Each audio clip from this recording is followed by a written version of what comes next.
اس کی کرامتیں بڑی عجیب تھیں. فرشتہ آتا تھا وہی لے کے. اس کا نام تھا ٹیچی. ٹیچی اپنی کتاب میں لکھا ہے. نام کیا ہے؟ نبی پاک صلی اللہ علیہ وسلم نے فرمایا کہ جناب عائشہ کے ساتھ میرا نکاح اللہ نے آسمانوں پہ کیا ہے. اس نے حدیث پڑھ لی تو سویرے اٹھ کے اس نے بھی ایک فتویٰ دیا. ایک بی بی تھی, نام تھا محمدی بیگم. کہنے لگا میرا بھی اس کے ساتھ آسمانوں پہ نکاح ہو گیا ہے. پھر ساری زندگی محمدی بیگم کی منتیں ہی کرتا رہا. اس نے کہا میں نے نہیں کرنا تیرے بے ایمان کے ساتھ نکاح. اب ایک نیا بہانہ میں سنتا ہوں, نیا بہانہ. کہتے ہیں جی پاکستان کی اسمبلی نے انہیں کافر کہا ہے. اسمبلی وزیر اعظم صاحب شیخ الحدیث ہے آپ کے. اسمبلی میں جو لوگ بیٹھتے ہیں شیخ, ان کا کیا کفر اسلام سے, کیا وہ کسی کو کہیں گے بیچارے. سورۃ اخلاص تو ہمارے وزیر داخلہ اور وزیر خارجہ نہیں سنا سکتے. یہ حال ہے. بہت بڑے بڑے بیرسٹر کہلانے والوں کو سورۃ اخلاص نہیں آتی, انہوں نے کسی کو کافر مسلمان کیا کہنا ہے. اسمبلی کا مسئلہ نہیں ہے. امت مسلمہ کے علماء, محدثین, محققین کا متفقہ فیصلہ ہے کہ مرزائی کل بھی کافر تھے, آج بھی قیامت تک کافر, اور بدترین کافر ہے, ہلکے پھلکے کافر بھی نہیں, سپرلیٹر ڈگری ہے, زبردست قسم کے کافر ہے, چھوٹے موٹے بھی نہیں, آخری درجے کے بدترین مشرک ہیں. ہم لوگوں کی اپنی موج ہے جمہوری, اور نہیں جی نہیں نرمی کرنی چاہیے, نہیں جی نہیں نرمی کرنی. ایک پارٹی والا دوسرے پہ سختی کر رہا ہے. مذہب کے معاملے میں سارے حسن اخلاق کے قائل ہیں, سب اخلاق کے قائل ہیں. نرمی کرو ٹھیک ہے, سب کو کہو چلو ٹھیک ہے گلی برابر کی ہے, ووٹ برابر کے لے لو. وہاں کہتے ہیں نہ دیے تو لڑائی بھی ہوگی, ناراضگی بھی ہوگی, جھگڑا بھی ہوگا, یہ بھی ہوگا. دنیا داری کے معاملے میں سختی, اور دین کے معاملے میں ایسا نہ کرو. وہ بدترین مشرکین ہیں, انہوں نے ایسے ایسے ظلم کیے. وہ تو کہتے ہیں جو ہمارے پیچھے نماز, مرزا تو یہ کہتا تھا جو مجھے نہیں نہ مانتے وہ سارے شیطان کے پیروکار ہیں. تو سب کو شیطان کہہ رہا ہے, تو نرمی کر رہا ہے. اور پھر اس کے مرزائیوں کی مصیبت یہ ہے کہ وہ کہتے ہیں جی ہم قرآن کو بھی مانتے ہیں, ہم اسلام کو بھی مانتے ہیں, ہم نبی پاک صلی اللہ علیہ وسلم کو بھی مانتے ہیں, بس آخری نبی نہیں مانتے, ایک نیا نبی مانتے ہیں. اور پھر رنگ بڑا عجیب دیا, کہتے ہیں ذلی نبی ہے, بروزی. نوکھا فلسفہ سنیں آپ, حیران ہو جائیں گے. ذلی نبی کہتے ہیں میں مستقل نبی نہیں, میں نبی پاک کا سایہ بن کے آیا ہوں. یہ اس نے دعویٰ کیا ہے. کہتے ہیں میں مستقل نبی نہیں, میں حضور کا. اور بیوقوف, جس خدا نے اپنے رسول کا سایہ بنایا ہی نہیں کہ کسی کے قدم نہ آ جائیں. تیرے جیسے شخص کو سایہ بنانا تھا جس کی ایک آنکھ بھی کوئی نہیں, کانا ہے بیچارہ. مرزا کانا تھا, ایک آنکھ اس کی سلامت. اللہ کے نبیوں میں کوئی نقص ہوتا. ہمارے ہاں ایک دفعہ گفتگو ہو رہی تھی تو ایک مولانا کہنے لگے مرزا جھوٹا نبی ہے. استادوں نے روک دیا, کہنے لگے یہ لفظ بھی نہیں کہنا, جو نبی ہوتا ہے وہ جھوٹا نہیں ہوتا, اور جو جھوٹا ہوتا ہے وہ نبی. یہ لفظ بھی نہیں کہنے, اس کو جھوٹا نبی نہیں کہنا. کہا حضور پھر کیا کہیں؟ کہنے لگے چلو کانا شانا کہہ لیا کرو, اتنی گنجائش ہے. یہ تو لو دو چار جملے ہیں, جیسا بیچارہ ہے تھا ویسا چلو کہہ لو, کانا شانا کہہ لیا کرو, اس کی اجازت ہے. لیکن یہ لفظ کہنے کی اجازت منظم سازش کی اس شخص نے, منظم. اور یہ رکی نہیں. ہماری یونیورسٹیوں کے اندر بہت سارے لیکچرار بھرتی کیے جاتے ہیں جو قادیانی ہیں, مرزائی ہیں. اور آپ حیران ہوں گے یہ بات سن کے کہ یورپ کا ویزا سب سے آسانی سے اس بندے کو ملتا ہے جو کہتا ہے جی میں مرزائی ہو گیا ہوں, مجھے پاکستان میں خطرہ ہے. فٹافٹ بلا لیتے ہیں. تمہاری ان کے ساتھ کیا رشتہ داری ہے جو تمہیں فٹافٹ بلاتے ہیں؟ بتاؤ کیا تعلق ہے جو تمہیں سپورٹ کرتے ہیں؟ مرزا غلام احمد قادیانی نے دعویٰ کیا. پہلے وہ کہنے لگا جی میں محدث ہوں, میں حدیثوں کی تشریح کرتا ہوں. پھر کہنے لگا میں مجدد ہوں, دین کی تجدید کروں گا. پھر آہستہ آہستہ کہنے لگا جی میں امام مہدی بن کے آیا ہوں. لوگ کٹھے ہونے لگے نا. ہمارے لوگ تو دعا کرانے پہ قائل ہو جاتے ہیں, ویسے بھی جو نئی مداری لگائے اس کے بندے جلدی قائل ہو جاتے ہیں. علامہ اقبال نے پنجابی کا, میں خود پنجابی ہوں لیکن اقبال نے پنجابی کا مزاج بیان کیا ہے. پنجابی کا مزاج, اقبال کہتے ہیں پنجابی کا مزاج ہے کہ تحقیق کا پھندا کوئی سیاد لگا دے, یہ شاخ نشیمن سے اترتا ہے بہت جلد. کہتے ہیں کوئی مداری دکھائے صحیح, اس کا کام ہے فٹافٹ پہنچ جانا. یہ مداریوں کا زمانہ ہے. جو اچھی مداری لگا لے, شور شار اچھا کرے, اس کے گرد لوگ, جو کہے میں نے پھونک ماری تو بندہ چل پڑا, پھونک ماری تو گر گیا, پھر میں نے ایسے کیا تو ایسے ہو گیا, کوئی مداری دکھائے صحیح. مداری کا دور ہے. اس نے بھی مداری لگا لی, میں دعا کرتا ہوں تو فلانا صحیح ہو گیا, میں یہ کرتا ہوں تو کبھی محدث ہو گیا, کبھی وہ مجدد ہو گیا, پھر کہنے لگا میں امام مہدی ہوں. پھر اس نے تھوڑی ترقی کر لی تو کہنے لگا میں مسیح موعود ہوں, وہ جو حضرت عیسیٰ علیہ السلام نے دوبارہ پیدا ہونا تھا تو لہذا میں آ گیا ہوں, معاذ اللہ. پھر آہستہ آہستہ جب اس نے سمجھا نا کہ اب بندے تھوڑے پکے ہو گئے ہیں جو میرے ساتھ ہیں, پھر کہنے لگا نہیں میں ذلی نبی ہوں, بروزی, میں سایہ بن کے آیا ہوں. مرزا غلام محمد قادیانی پشت پناہی اس کو انگریز کی حاصل تھی. کسی شخص جب حکومتیں سپورٹ کرتی ہیں پھر اس کا آگے بڑھنا بڑا آسان ہو جاتا ہے. اس کی انگریز نے مکمل پشت پناہی کی. اپنے بچوں کو سمجھائیں جو بات عرض کر رہا ہوں. ہمارے اپنے شہروں میں جو معروف سکول ہیں ان کے اندر ایسے ٹیچر بھرتی ہونے لگے ہیں جو قادیانی اور مرزئی ہیں, جو گندے نظریات کے حامل لوگ, جو طرح طرح کی, آپ کو نہیں پتا, ہمیں تو شوق ہی بڑا ہے نا, بچہ ایف ایس سی کرے صحیح, جائے جدھر مرضی, بی ایس سی کرے بس وہ, اور بڑی جلدی لوگ مائل اور قائل ہوتے ہیں. ایک صاحب مجھے کہنے لگے جی اب تو سائنس بھی ماننے لگی ہے اسلام کی ساری باتوں کو, تو میں کہا مانے چاہے نہ مانے, سائنس کے ماننے سے کوئی فرق پڑتا نہیں, مانتی سائنس تو نہ مانے.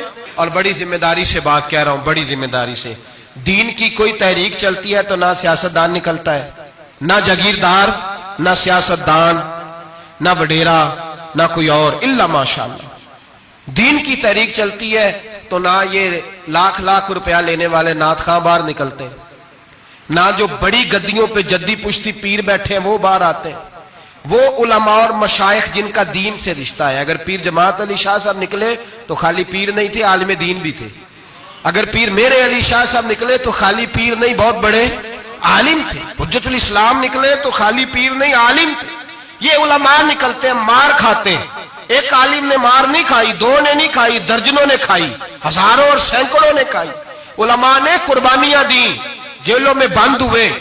علامہ محمود رضوی صاحب رحمت اللہ تعالی علیہ کو پکڑ کے لاہور کے قلعے میں بند کیا گیا, اور انگریز نے اس قدر سخت سزا دی کہ علامہ کو باندھ کے ختم نبوت کی تحریک چلانے کے جرم میں الٹا لٹکا کے تو نیچے توڑی ڈال کے اور چیزیں ڈال کے دھواں جلا دیا گیا. ان کے ناک میں دھواں جاتا تھا, ساری زندگی دمے کے مریض رہے, دو تین باتیں بھی کھول کے نہیں کر پاتے. اس قدر زیادہ اذیت دی گئی علماء کو, اس قدر زیادہ. علامہ عبدالحمد بدایونی رحمت اللہ تعالی علیہ فرماتے ہیں کاٹنے والے جانور ہماری شلواروں میں ڈال کے نیچے سے باندھ دیا جاتا تھا. کہا جاتا تھا اب ختم نبوت کی بات کرو, لیکن کوئی شخص بھی ایک منٹ کے لیے بھی پیچھے ہٹنے کو تیار, قربانیاں دے کر قربانیاں ان بے ایمانوں کو کافر قرار دلوایا. اور پھر بطلے حریت امام وقت حضرت علامہ شاہ احمد نورانی رحمت اللہ علیہ اور مولانا عبدالستار خان نیازی کو سزائے موت کا حکم ہوا. مولانا ابو الاسناد اعلیٰ حضرت کے خلیفہ تھے, ان کے صاحبزادے سید خلیل احمد صاحب رحمت اللہ تعالی علیہ کو سزائے موت کا حکم ہوا کہ مرزائیوں کے خلاف انہوں نے علم بلند کیا. وہ تو پاکستان بنا, پھر جدوجہد شروع ہوئی, پھر زور ہوا, پھر علامہ نورانی رحمت اللہ علیہ کی قیادت میں پورے زور اور شور کے ساتھ تحریک چلی. آخر مجبور ہوئے اس دور کے وزیر اعظم بھٹو صاحب مجبور ہو گئے اور کہا ٹھیک ہے سویرے میں مرزے کے پوتے کو بلاتا ہوں, آپ اسمبلی میں بیٹھ کے بات کریں, ان سے گفتگو کریں. اگر ہم قومی اسمبلی کے ممبران نے دیکھا واقعی جھوٹا ہے تو ہم انہیں اقلیت قرار دے دیں گے. علامہ نورانی حضرت ابو بکر صدیق کی اولاد تھے اور میرے اعلیٰ حضرت فاضل بریلوی رحمت اللہ علیہ کے خلیفہ کے بیٹے تھے, اور خود حضور مفتی اعظم ہند رحمت اللہ علیہ کے مرید تھے. حضرت علامہ نورانی ساری زندگی ایسا لباس پہنتے تھے کہ اس کے اندر سلوٹ نظر نہیں آتی تھی. امامہ اتنا حسین ہوتا تھا کہ دیکھنے کو دل کرتا تھا, اور گاڑی میں بہترین میں بیٹھتے تھے. لیکن مکان ساری زندگی کرائے کا رہا, کرائے کا. لوگ کہتے ہیں ملنے جاتے تھے, سیڑھیوں سے اترتے تھے تو علامہ نورانی سیڑھیوں پہ بٹھا لیتے تھے, کہتے 2 ہی کمرے ہیں اور میں آپ کو بٹھا نہیں سکتا, گھر میں جگہ نہیں. تو کہا حضرت آپ اجلے تو بڑے نظر آتے ہیں, تو آپ فرماتے لباس دنیا کو دکھانے کے لیے پہنا ہے، اور باقی تو سارا میرا معاملہ خدا رسول کے ساتھ ہے، میں جانوں اللہ رسول جانے، میں بھکاری بن کے نہیں جینا چاہتا، خودداری کے ساتھ وقت گزارنا چاہتا ہوں۔ علامہ نورانی کہتے ہیں جس رات صبح اسمبلی میں مناظرہ ہونا تھا تو میں سوچنے لگا آج رات کیا کروں، تو پھر مجھے خیال آیا میں نے وہی کرنا ہے جو بدر کی رات میرے مصطفیٰ نے کیا تھا۔ ساری رات میں مصلی پہ بیٹھا رہا، کہتے ہیں بس اونگ لگی تو بات بن گئی، آنکھ لگی تو بات بن گئی۔ کہتے ہیں سحری کا وقت ہوا تو دستک ہوئی دروازے پہ، 2-3 نادان دوست کہنے لگے آپ ہمارے گھر آئے۔ فرماتے ہیں میں ان کے گھر گیا، جب ان کے گھر پہنچا تو وہاں مرزئی اور قادیانی 10 کروڑ روپیہ بریف کیس میں بند کر کے لائے اور کہنے لگے مولانا یہ بیانہ ہے، بیانہ، یہ آپ بیانہ پکڑ لیں، اور باقی پیسے بعد میں، سنا ہے مکان بھی کرائے کا ہے، سنا ہے آپ کے پاس کوئی پراپرٹی نہیں، یہ بیانہ لے لے باقی بعد میں آئے گا۔ علامہ نورانی کہتے ہیں میں نے جب پیر کی ٹھوکر لگائی تو بریف کیس کھل گیا اور اس میں کروڑوں روپے بکھر گئے۔ مجھے کہنے لگے پیسے دیکھ کے تو آپ کو خیال آ گیا ہوگا کہ بچوں کے لیے بھی کچھ سوچنا ہے، پیچھے بھی پلٹ کے دیکھنا ہے۔ تو نورانی صاحب رحمت اللہ علیہ فرمانے لگے میں نے کہا ہاں میں وصول تو کر لیتا، پر تم نے قیمت بڑی تھوڑی لگائی ہے، ایمان بیچنا اتنی تھوڑی قیمت، میری تو رات زیادہ قیمت لگ گئی ہے، بڑی زیادہ قیمت، میں تو بک گیا ہوں پہلے سے۔ کہنے لگے آپ کی کیا قیمت لگی ہے؟ فرمانے لگے رات میں درود پڑھتے پڑھتے سویا ہوں تو مدینے والے رسول کا دیدار نصیب ہوا ہے، اور نبی پاک نے تھپکی دے کے کہا فکر نہ کرنا میں تیرے ساتھ ہوں۔ تو کہنے لگے جس کی قیمت محمد عربی لگائے کوئی اسے خرید سکتا ہے؟ سویرے میدان لگے گا اسمبلی میں اور میں اسمبلی کے فلور پہ ثابت کروں گا تم کل بھی بے ایمان تھے، آج بھی بے ایمان ہو، قیامت تک تم بے ایمان ہی رہو گے۔ جتنا مرضی پڑھ جاؤ، لکھ جاؤ، جتنی مرضی بڑی عبادت گاہیں بنا لو، جتنا مرضی شور کر لو، اور جتنے مرضی کینیڈا اور امریکہ تمہارا ساتھ دے لے، ہمارے رسول آخری نبی ہے، حضور آخری نبی ہے، یہ امت کا متفقہ عقیدہ ہے، اس میں کسی کو رکھنا ڈالنے کی اجازت۔ آپ فرماتے ہیں سویرے وہ آیا، بڑے زور سے آیا، کبھی انگریزی بولتا کبھی کوئی بولی بولتا، لیکن احمد رضا کے دروازے کا ایک فقیر ایک بات ہی کرتا، وہ رضا کے نیزے کی مار ہے کہ عدو کے سینے میں غار ہے، کسے چارہ جوئی کا وار ہے کہ جو وار وار سے پار۔ کہتے ایک اور مولوی صاحب بھی آئے میرے ساتھ مناظرہ کرنے، ان کی اپنی کتاب سے نکل آیا کہ نبی پاک کے بعد آخری کوئی اور نبی آ جائے تو فرق نہیں پڑتا، اپنی کتاب سے، ان کے دارالعلوم بانی، دارالعلوم بنانے والے کی کتاب سے نکل آیا۔ تو مولوی وہ مرزا کہنے لگا تم نے بھی تو لکھا ہے، ہم نے کہا یہ بھی بے ایمان ہے، اعلیٰ حضرت کہہ چکے ہیں یہ کافر ہے، یہ بھی تمہاری طرح کا ہی ہے ظالم، لہذا اس کی بات کا کوئی اعتبار نہیں ہے، کافر قرار دے دیا گیا۔ کفر تو ہو گیا، اقلیت تو ہو گئی، لیکن وہ آج تک اپنی حرکتوں سے باز۔ ہمارے بچوں کو پتہ ہی نہیں یہ کتنے غلط ہیں، ہمیں خبر ہی نہیں کہ یہ کتنے برے ہیں۔ بھائی ایک صاحب سے میری ایک دفعہ بات ہوئی، چودھری صاحب تھے، گفتگو ہوئی تو کہنے لگے جی ختم نبوت نہیں مانتے تو ختم ہو گیا مسئلہ، اللہ ناراض ہو جائے گا، ختم نبوت نہیں مانتے تو اللہ ناراض ہو جائے گا۔ میں نے کہا جناب کے کتنے بچے ہیں؟ انہوں نے کہا 4، زمین کتنی؟ 20 کلے، کتنے کتنے آئے بولیے؟ تو میں نے کہا کہ نیا بندہ آ کے کھڑا ہو جائے کہ میں بھی آپ کا بیٹا ہوں تو آپ راضی ہیں؟ مثال دے رہا ہوں سمجھانے کے لیے، بلا مثال و بلا تشبیہ، آپ راضی ہو جائیں گے؟ بولے نہیں نہیں تو چپ کر کے آخنا چل کوئی نہیں، 4 بھی بن رہے تھے 5 بھی بن لینے، ہو جائے گا ایسا؟ عجیب بندے ہو، جو کام جو تمہارا بیٹا نہیں، جب تم اسے بیٹا ماننے کو تیار نہیں تو جو اللہ کا نبی نہیں، وہ میدان میں کھڑا ہو کہ میں بھی ہوں میں بھی ہوں میں بھی ہوں، تو یہ کس طرح قابل قبول بات ہے؟ اور ایک بھائی سگے بھائی کو جائیداد دینے کو تیار نہیں تو ایک اور آ کے شامل ہو جائے کہ مجھے بھی شامل کر لو، چلو کوئی نہیں فرق پڑتا، اتنی زمین ہے ابے کی، اتنی زمین ہے ابا جی کی، مجھے بھی شامل کر لو، تو لوگ تو قتل کر دیں گے کہ جب تو ہے نہیں تو ہمارا بھائی بنتا کیوں ہے؟ او خدا کے بندے، عجیب فلسفہ ہے، حیات ہے، عجیب زندگی ہے، فٹافٹ ہی لوگ مان لیتے ہیں۔ سب لوگوں نے اپنی اپنی باتیں کی، سب نے اپنے اپنے دلائل دیے ختم نبوت پہ، ضرورت ہی نہیں تھی، جب حضور کہہ گئے، جو بن سکتے تھے ان کو نبی پاک کہہ گئے، جو بن سکتے تھے جن میں صلاحیتیں تھی. حضور نے فرمایا علی تو میرے لیے اسی طرح ہے جس طرح موسیٰ کے لیے ہارون تھے. لیکن موسیٰ کے بھائی ہارون بھی نبی تھے, پر میرے بعد کو نبی ہو سکتا تو ہو اسی طرح جس طرح موسیٰ کے لیے ہارون, جن کے اندر خوبیاں پائی جاتی تھی. فرمایا ابو بکر میری ساری امت سے افضل ہے پر نبی نہیں ہے. میرے رسول پاک نے فرمایا عمر فاروق میں وہ ساری خوبیاں پائی جاتی ہیں جو ایک نبی میں. لو کان نبی بعد لکان عمر ابن خطاب, اگر کوئی میرے بعد نبی ہوتا تو خطاب کا بیٹا عمر ہوتا. جو ہو سکتے تھے جب وہ نہیں ہوئے تو کانا شانہ اٹھ کے آ گیا ہے ادھر قادیان کا رہنے والا, اور تو کہتا ہے نہیں مجھے مان لو. چلو پورا نہ مانو, ذلی مان لو, بروزی مان لو, کوئی حیا ہونی چاہیے. بڑے بڑے سیانے بندے ان کو آج تک پتہ ہی نہیں کہ یہ ذلیل کتنے, ان کے اندر خباثت کتنی پائی جاتی ہے. میرے رسول پاک امت کے لوگوں نے اپنے اپنے دلائل دیے, نبی پاک کی امت نے اپنے اپنے. حضرت میاں محمد بخش صاحب رحمت اللہ علیہ ختم نبوت پہ بات کرنے لگے تو انہوں نے انوکھی بات ہی کر دی, انوکھی بات. ایک شخص ان سے کہنے لگا چل کے دیکھو تو صحیح, ملے تو صحیح. آپ فرمانے لگے دفع کرو, جنہ اندر عشق ہے رچیا اونا نہیں بھج جانا, پاویں سونے ملن ہزارہ آسانی یار بٹونا.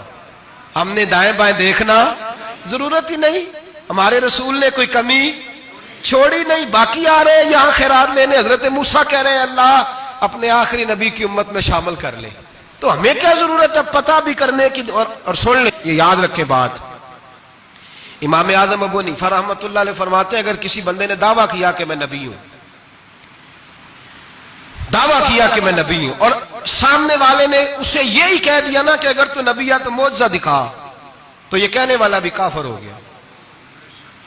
اس لیے کہ اس نے تو دلیل مانگ لیا, یہ تو تھوڑا سا متفق ہوا ہے. تماشا دیکھنے کے لیے بھی اگر کہا نا کہ اگر تو نبی ہے تو دلیل لا, کوئی معجزہ, تو یہ لفظ کہنے والا بھی بولیے دائرہ اسلام سے کیوں مانگی تو نے دلیل, کیا ضرورت پڑی تھی, کیوں تو نے ایسا کہا. اتنا متفق کا عقیدہ ہے کہ تو مانگ, تو یہ بھی نہیں کہہ سکتا کہ چل کچھ کر کے دکھا, یہ بھی تیرے لیے جائز ہے. صوفیاء کہتے ہیں تو نے سوچ کیسے لیا. طریقت کے اندر تو غیر کی مداخلت قابل قبول. اللہ نے توحید کا ہر جگہ خیال رکھا, رسالت کی وحدانیت کا ہر جگہ خیال رکھا. اللہ ایک, قرآن ایک, اسلام, نبی ایک, باپ, استاد. کوئی کسی قسم کی مداخلت کی ضرورت, کیسے لوگ مداخلت کر لیتے ہیں فٹافٹ. حضرت پیر سید مہر علی شاہ صاحب گولڑوی رحمت اللہ, حضرت خواجہ شمس العارفین سیالوی رحمت اللہ علیہ کے پاس پڑھا کرتے تھے, تدریس ہوتی تھی. خواجہ صاحبوں کو بٹھا کے درس تصوف, درس قرآن, درس حدیث دیتے تھے. یوں بیٹھے ہیں, گفتگو ہو رہی ہے, پڑھایا جا رہا ہے. ایک بڑے نورانی چہرے والے خوبصورت بزرگ اندر آئے, بڑی تازگی, بڑا پیار, بڑی مٹھاس ان کے آنے میں. جب وہ آئے تو حضرت شمس العارفین اٹھ کے ملے, ماتھا چوما, پیار ہوا, 2-3 منٹ گفتگو ہوئی. تو گفتگو میں بڑی نورانیت, بڑی خوبصورتی, بڑی رانائی, بڑی ٹھنڈک ملی دونوں بزرگوں کی ملاقات سے. چند لمحوں کے بعد, تھوڑی دیر گفتگو کے بعد وہ بزرگ اٹھے باہر نکل گئے. حضرت شمس العارفین مریدوں پہ نظر ڈالی, فرمانے لگے تمہیں پتہ ہے یہ کون تھا؟ شاگردوں جانتے ہو کون تھا؟ کہا حضور نہیں. فرمایا خضر علیہ السلام تھے, مجھ سے ملنے آتے اکثر, اور ابھی گلی میں ہوں گے, کسی نے ملنا ہے تو مل لو. دوڑ کے گئے سارے لوگ ملاقات کرنے, بھاگے گئے. پیر میر علی شاہ صاحب بیٹھے ہیں. آپ نے فرمایا میر علی تم نے نہیں ملنا؟ کہنے لگے حضور نہیں. فرمایا کیوں؟ کہنے لگے حضور میں اسے نہ ملوں جسے خضر بھی ملنے آتا ہے, اسے نہ ملوں جس سے وہ ملنے آتا ہے. میں نے کیا کرنا ہے ان سے مل کے, آپ سے ملوں گا جن سے حضرت خضر بھی ملنے آتی ہیں. جنہ تنام وچ عشق ہے رچیا اونا نہیں بھج جانا, پانے پاویں سونے ملن ہزاراں, ایسا نہیں یار وٹونا, ضرورت ہی نہیں.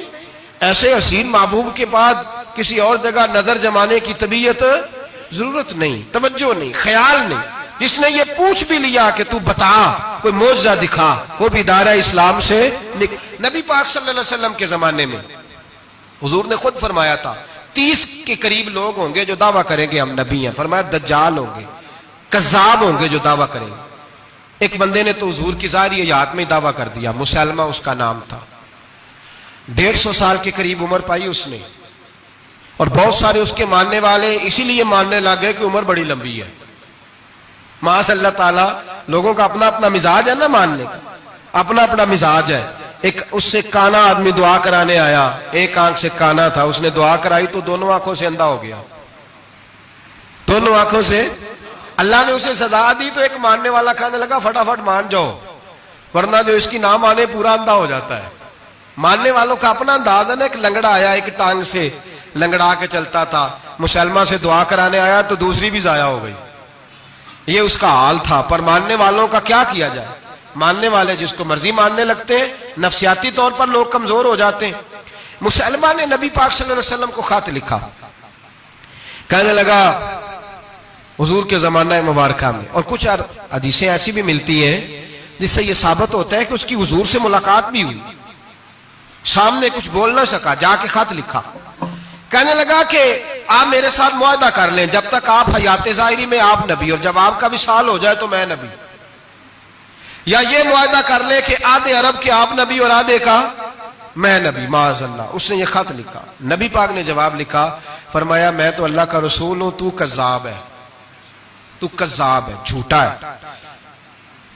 لوگ ایک اور بھی, میں ایک دن آرٹیکل پڑھ رہا تھا, کہنے لگے جی مرزے کے اب بڑے ماننے والے ہیں, اس کو کذاب نہیں کہنا چاہیے, ان کو دکھ ہوتا ہے. جو جھوٹ بولے اسے جھوٹا نہیں کہنا چاہیے. تو تھی بول دے کیوں نہیں؟ تو کی پروگرام ہے, کہنا چاہیے کہ نہیں کہنا چاہیے؟ یہ ثواب ہوگا. اس لیے کہ جو نبوت کا دوچا دعویٰ کرے اس کو نبی پاک نے جھوٹا کہا ہے. حضور نے فرمایا تو کذاب ہے. کیا کہا ہے؟ تو آنے ثواب ہوئے گا, آنکھوں گے تھے. کیا کہا ہے؟ کذاب. تو اس کو کذاب کہنا نبی پاک کی کیا کی ہے نا. پھر جی وہ منن والے تکلیف ہوتی تو میں کہا پئی ہوئے, وہ کذاب ہے, لہذا ہمیشہ کذاب ہی رہے گا. جب حضور نے کہا ہے جو دعویٰ کرے نبوت کا وہ کیا ہے, تو لہذا کذاب ہی رہے گا. حضور نے لکھا کذاب. جب نبی پاک نے کذاب لکھا نا خط میں, کون لے کے جائے گا؟ اب اس کے دربار میں جانا ہے, حالات بڑے خطرناک ہیں, اس کے گرد بندے بھی ہیں, اور اس کے گھر جانا ہے, مشکل مرحلہ ہے. ایک صحابی تھے چھابڑی فروش, سر کے اوپر رکھ کے نا ٹوکرا, تو مدینے کی گلیوں میں کھجوریں بیچتے. 11-12 بچوں کے باپ تھے. کون جائے گا؟ اور جسمانی طور پہ بھی کمزور تھے. فٹافٹ اٹھے, کھجور کھا رہے تھے, ہاتھ کھڑا کر کے کہا حضور کسی اور کی ڈیوٹی نہ لگانا, میں جاؤں گا. جب یہ لفظ کہے تو ان کے منہ سے کھجور کے ٹکڑے گرے صحابہ کے چہروں پر. ایک صحابی کہنے لگے پہلے کھجور تو کھا لے, بڑی تجھے جلدی ہے بولنے کی, کھا تو لے. کہنے لگے اگر میرے کھاتے کھاتے ڈیوٹی کسی اور کی لگ گئی, تو کسی اور کی لگ گئی تو کیا کروں گا, جلدی ہے مجھے. حضور سید عالم صلی اللہ علیہ وسلم نے نا اپنا نیزہ دیا, گھوڑا دیا, فرمایا ذرا ڈٹ کے جانا, اس کے گھر جانا ہے. کہا محبوبہ فکر ہی نہ کرے, فکر نہ کرے. صحابہ کہتے ہیں اس طرح وہ نکلا جیسے کوئی جرنیل نکلتا ہے. اس کا انداز ہی بدل گیا, اس کے طور طریقے ہی بدل گئے. وہ یوں نکلے جیسے کوئی بڑا دلیر آدمی جا. حضور نے بھیجا ہے نا, نبی پاک نے بھیجا ہے نا, انداز ہی بدل گئے, طریقے ہی بدل گئے. مسلمہ کے دربار میں گئے, وہاں ایک شخص جو بعد میں مسلمان ہوا, وہ بتلاتا ہے کہ جب حضرت حبیب بن زید پہنچے نا تو نیزہ ہاتھ میں تھا, زور سے گاڑا جا کے اس کے دربار میں, زور سے گاڑ دیا زمین پہ. مسلمان نظر, کون ہو؟ آپ فرمانے لگے تجھے چہرہ دیکھ کے نہیں پتا چلا میں رسول اللہ کا نوکر ہوں؟ ہمارے تو چہرے بتاتے ہیں ہم رسول والے ہیں, ہمارے تو چہرے بتاتے ہیں نبی پاک والے, تجھے پتہ نہیں چلا کون ہوں؟ کیسے آئے ہو؟ فرمایا یہ تیرے خط کا جواب لایا ہوں. بادشاہوں کا طریقہ یہ تھا کہ خط خود نہیں پڑھتے تھے, ساتھ ایک بندہ کھڑا ہوتا تھا, وہ خط پڑھتا تھا. مسلمان نے اس کو خط دیا, پڑھو. جب اس نے خط پڑھا تو لکھا تھا تو کذاب ہے. اب سب نے سن لیا, اکیلے میں ہوتا تو چلو بات اور تھی, سن لیا سب نے, آگ بگولا ہو گیا, آنکھیں سرخ ہو گئی, جلال برسانے لگا. اب اور تو کچھ نہ ہوا, سامنے حضرت حبیب کھڑے تھے, اٹھا تلوار لے کے کہنے لگا تیرے نبی نے مجھے کذاب کہا ہے, تیرا کیا خیال ہے؟ مانے لگے خیال والی بات ہی کوئی نہیں, جسے نبی پاک کذاب کہے وہ ہوتا ہی کذاب ہے, جسے حضور جھوٹا کہے وہ ہوتا ہی. فرمایا تو 7 سمندروں کا پانی بھی بہا دے تو تیرا جھوٹ دھل سکتا, تو ہے ہی جھوٹا. جسے حضور نے جھوٹا کہہ دیا وہ جھوٹا ہے, جھوٹا ہے. کہنے لگا پیچھے پلٹ کے دیکھ, سارے میرے پہرے دار ہیں, میرے سپاہی ہیں, تلواریں, نیزے, خنجر, تیر, سارے میرے ماننے والے. کیا لفظ ہے، کیا حسن ہے، کیا توانائی ہے. حضرت حبیب بن زید فرمانے لگے میرے 12 بچے ہیں، ان میں سے کچھ ایسے ہیں جو دودھ پیتے ہیں، کچھ ایسے ہیں جو ابھی چل نہیں پائے. میں جب رسول اللہ کا پیغام لے کے نکلا تھا تو میں نے پلٹ کے بچے نہیں دیکھے تو تیرے پہرے دار کیسے دیکھ لوں؟ جو چیز مجبور کرتی ہے، باندھ لیتی ہے، وہ نہیں جب میں نے دیکھی تو میں تیرے پہرے دار دیکھوں؟ جو جی میں آتا ہے کر. غلامان محمد جان دینے سے نہیں ڈرتے، یہ سر کٹ جائے یا رہ جائے کچھ پرواہ نہیں کرتے. فرمایا ان کو نہیں دیکھا جن کو دیکھنا چاہیے تھا، تجھے دیکھوں؟ میں اکثر کہتا ہوں کٹ لگ جائے نا ہاتھ پہ تو نمازیں رہ جاتی ہیں، جماعتیں چھوٹ جاتی ہیں، طبیعتیں بگڑ جاتی ہیں، مشکل ہوتا ہے، تکلیف آئے تو سنبھلنا. یہاں ہلکا سا بچھو آ کے کاٹے تو شور ہو جائے گا، جمعے میں لوگ اٹھیں گے، اللہ مجمع بکھرے گا، اوہ بچھو آ گیا، حالات بگڑ جائے. چھپکلی پیروں پہ گرے تو لوگ اٹھ دوڑتے ہیں. حضرت حبیب بن زید انصاری کھڑے تھے، انگلی نہیں، ہاتھ نہیں، کٹ نہیں لگا. مسلمہ اٹھا، اس نے زور سے تلوار ماری، بازو کٹ کے گر گیا، فوارہ نکلا خون کا. اور بھائی بچھو کاٹے تو سنبھلنا مشکل، ذرا تصور کرو ہاتھ کٹ گیا. حضرت حبیب بن زید کھڑے ہیں، کہنے لگا اب تیرا کیا خیال ہے؟ آپ فرمانے لگے تو بڑا بیوقوف ہے، ہمیں آزماتا ہے، ہمیں تو بدر سے لے کر احد تک ساری دنیا آزما چکی ہے، ہمیں آزماتا ہے، ابھی بھی خیال پوچھتا ہے. فرمایا میرا خیال وہی ہے جو میرے رسول نے فرما دیا ہے، خیال وہی ہے جو نبی پاک نے کہہ دیا ہے. پھر تلوار ماری، دوسرا ہاتھ کٹ گیا. ذرا سوچنا، غور کرنا، ٹانگ ٹوٹی نہیں، ہڈی نہیں ٹوٹی، ماس نہیں اکھڑا، ہاتھ کٹ کے گرا، 2 ہاتھ گر گئے، زمین پہ گرے. حضرت حبیب کہنے لگا میں تجھے قتل کر دوں گا، باز آ جا. آپ فرمانے لگے تو بڑا نادان ہے. ان لوگوں کو ڈراتا ہے جو سویرے فجر کی نماز پڑھ کے پہلی دعا ہی شہادت کی مانگتے ہیں. ہمیں ڈراتا ہے جو سوتے وقت التجا کرتے اللہ بستر پہ موت نہ دینا، میدان میں دینا. تو ہمیں ڈرا رہا ہے، چل جو ہوتا ہے کر لے. اس نے خنجر رکھا، تلوار رکھی گردن پہ، فرمایا میں کاٹ دوں گا. فرمایا کاٹتا کیوں نہیں، کاٹتا کیوں نہیں؟ اور وہ روایت کرنے والے کہتے ہیں مسلمہ کے ہاتھ کامتے تھے ختم نبوت کے تحفظ کے لیے. جب نبی پاک کے غلام نکلے تو جھوٹا دعوے کرنے والے کانپ اٹھے، کانپ کھڑے ہوئے. کہتے ہیں اس کے ہاتھ کانپتے تھے. حضرت حبیب بن زید کٹے ہوئے بازوؤں کے ساتھ بھی توانا تھے. قلم توڑ گئے میاں محمد بخش صاحب، فرمانے لگے او کچا رنگ للاری والا جیڑا چڑھدا لیندا رہندا، اے عشق تیرے دا رنگ محمد چڑھ جائے پھر نہیں لیندا. جب تلوار چلی، گردن کٹی تو رسول اللہ کی ختم نبوت پر پہرا دینے والوں کا اجر میرے رسول نے بیان فرمایا، میرے نبی نے اجر بیان کیا، ڈگری جاری فرمائی، سند دی حضور نے. وہاں گردن کٹی اور جہاں مدینے میں حضور کی آنکھوں میں آنسو آئے. یا رسول اللہ کیا ہوا؟ فرمایا میرا حبیب شہید ہو گیا ہے اور رب کریم نے اس کے لیے جنت کے سارے دروازے کھول دیے، سارے دروازے اللہ نے کھول. یہ سند جاری کی نبی پاک. ختم نبوت مسلمان کا عقیدہ. حضرت ابو بکر صدیق نے ختم نبوت کے تحفظ کے لیے پورا ایک دستہ تیار کیا. ابو جال کے بیٹے جناب سیدنا اکرمہ رضی اللہ تعالیٰ عنہ، ان کی سربراہی میں جناب سیدنا ابو بکر صدیق رضی اللہ تعالیٰ عنہ نے لشکر تیار کیا. وہ لشکر گیا، اس لشکر میں حضرت وحشی بھی تھے جنہوں نے حضرت امیر حمزہ کو میدان احد میں شہید کیا تھا. فرماتے ہیں میں دعا کرتا تھا اے اللہ بہترین مسلمان میرے ہاتھوں شہید ہوا ہے، اب میرے ہاتھوں کوئی بدترین کافر قتل کرا تاکہ میرا کفارہ ہو جائے. فرماتے ہیں جب میں نکلا میدان میں پہنچا تو مسلمہ میرے سامنے آ گیا، جھوٹی نبوت کا دعویٰ کرنے والا. کہتے ہیں جب سامنے آیا تو میں نے اس کو مارا، تیر وہ گرا، اور جب گرا تو میں نے رکھا پھر اس کی گردن پہ پیر. میں نے کہا میرے رسول تو میدان بدر میں دعا کرے تو 5000 فرشتے آتے ہیں، تو ذرا پلٹ کے دیکھ بے ایمان تیرا حال کیا ہے.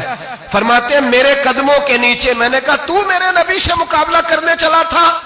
میں رسول اللہ کا ادنا غلام ہوں، نہ بدری ہوں، نہ عشرہ مبشرہ میں سے ہوں، نہ میں خلفائے راشدین میں سے ہوں، پر ہوں رسول کا غلام، الصحابی کن نجوم میں شامل ہوں. فرماتے میں نے گردن کاٹی اور اللہ نے مجھے موقع دیا.